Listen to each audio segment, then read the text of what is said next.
Voilà, chose promise, chose due. Les segments réellement rentables en construction et immobilier en 2026. Je vais te montrer là où se trouve réellement l'argent et détruire les illusions. En 2026, oui, en 2026, à partir de ce 2026, tout ce qui brille en immobilier n'est pas rentable. Oui, il faut beaucoup faire attention. Tout ce qui brille en immobilier à partir de cette année 2026 n'est pas rentable. Beaucoup construisent ce qu'ils aiment. Oui, il y a beaucoup de gens qui construisent ce que eux ils aiment. Mais les experts construisent ce qui se vend. Donc, dans cette vidéo, je vais te montrer les segments qui gagnent vraiment et ceux qui détruisent silencieusement des fortunes. Premier segment, il y a le logement intermédiaire.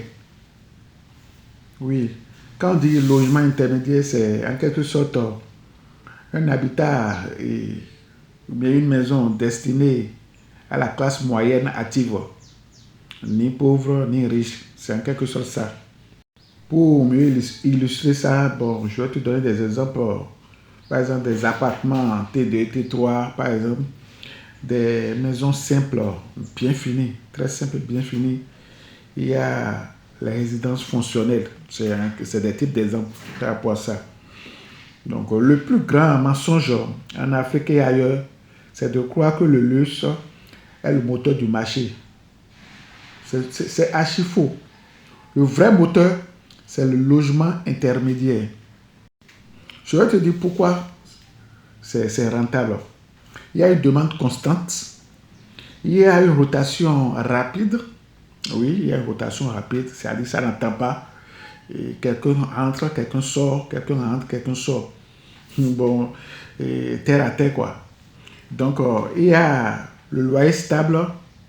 Oui, les loyers sont stables. Il y a la revente facile. Pour revendre, là, c'est facile. Mais il y a certaines erreurs qu'il faut éviter pour ces gens de trucs là, intermédiaires. C'est que il y a certaines personnes qui suréquipent inutilement. Quand tu suréquipes inutilement, c'est-à-dire tu investis plus que tu dois dans ces genres de trucs intermédiaires, et ça engendre des coûts élevés et des prix invendables. Donc, pour revendre, c'est difficile. Donc, il faut comprendre ça. Il faut savoir comment y investir, et comment équiper ça, comment aménager ça. Il faut aménager ça intelligemment.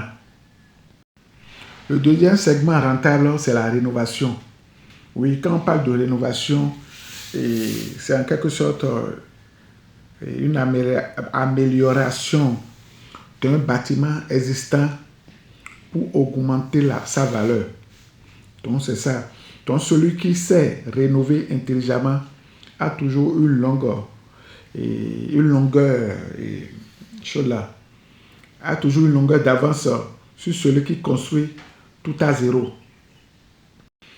Donc, les avantages qui sont dans la rénovation, c'est qu'il y a moins de risques fonciers, parce que le bâtiment a déjà existé, a déjà fait certaines années, donc tu veux rénover. Donc, les problèmes fonciers là, qui sont par rapport à ça, c'est-à-dire les problèmes fonciers qui correspondant à cela auraient déjà été réglés. Donc, il y a moins de risques fonciers, il y a des détails courts, il y a des marges rapides et parfois la fiscalité est allégée. Donc, surtout à l'international, les fiscalités sont allégées. Donc, en Afrique, là, ça pose un peu problème, mais sur le plan mondial, à l'international, je crois que pour ces gens de trucs, là, bâtiments rénovés, là, et l'État voit dans la fiscalité et essaie de réglementer. Et ça va à l'avantage du propriétaire. Et seulement que les pièges qu'il faut éviter dans la rénovation, c'est de démarrer une rénovation sans diagnostic technique. Quand tu fais ça, ça explose ton budget. Pour le troisième segment, nous allons parler de immobilier utilitaire. Oui, l'immobilier utilitaire, les thèmes. Bon, j'explique souvent les thèmes pour permettre aux non-initiés en BTP de mieux comprendre. Donc, quand on parle de immobilier utilitaire, c'est en quelque sorte des biens conçus pour une fonction économique précise. En exemple, on peut citer les entrepôts, des bureaux flexibles, des commerces de proximité et des résidences meublées professionnelles. Oui, ça fait partie de l'immobilier utilitaire.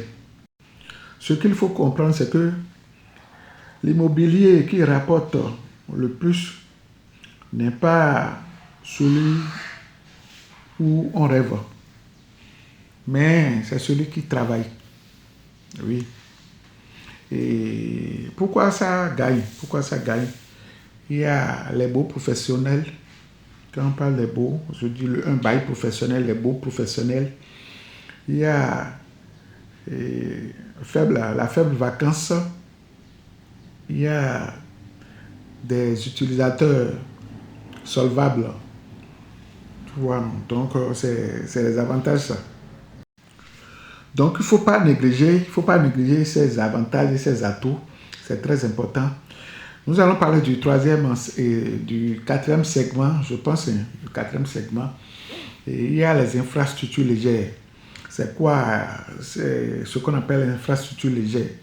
C'est des ouvrages publics ou privés de faible à moyenne complexité. Je donne comme exemple, il y a les routes secondaires, il y a les caniveaux, il y a les pavages, il y a les aménagements urbains et autres. Donc, il faut comprendre que là où certains cherchent les grands projets, les experts bâtissent leur fortune sur les petits contrats répétitifs. C'est ça. C'est ça, c'est ce qu'on appelle expert ça. Il ne faut pas trop viser grand. Donc, l'avantage en Afrique, c'est quoi? Il y a une forte demande publique, il y a des budgets récurrents et une visibilité locale. Par contre, il faut comprendre également qu'il y a des segments à risque en 2026. Des segments à risque. Et le premier segment à risque, il y a le luxe non ciblé. Et, par exemple, il y a les marchés étroits, les immobilisations longues et la dépendance à l'économie globale. Donc ça fait partie des segments à risque en 2026. Et numéro 2 également, il y a des projets sans études du marché. Et études de marché, c'est en quelque sorte analyse réelle de la demande solvable. Quand tout ça là n'est pas vérifié au préalable, n'est pas décidé, c'est des grands risques. Il y a les risques encore au niveau du segment 3, il y a les copies aveugles. Ce qui marche ailleurs peut échouer localement. C'est ce que d'autres ne comprennent pas. Copier-coller, là, il faut éviter au maximum. Donc, copier sans comprendre est la forme la plus chère de l'ignorance.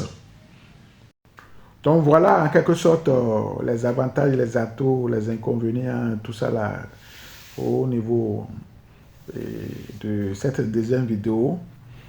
Et il faut comprendre qu'en 2026, l'argent ne va pas au plus visible. Ce n'est pas ceux qui se font connaître sur le plan mondial, ceux qui se disent qu'ils sont visibles et autres. Ce n'est pas à eux que l'argent va. Mais l'argent va plutôt au plus structuré. Quand tu es structuré, tu vois l'argent. Donc, dans la prochaine vidéo, je vais te parler et je vais te montrer les stratégies concrètes pour exploiter ces segments sans te faire piéger en Afrique comme à l'international. Merci, abonne-toi.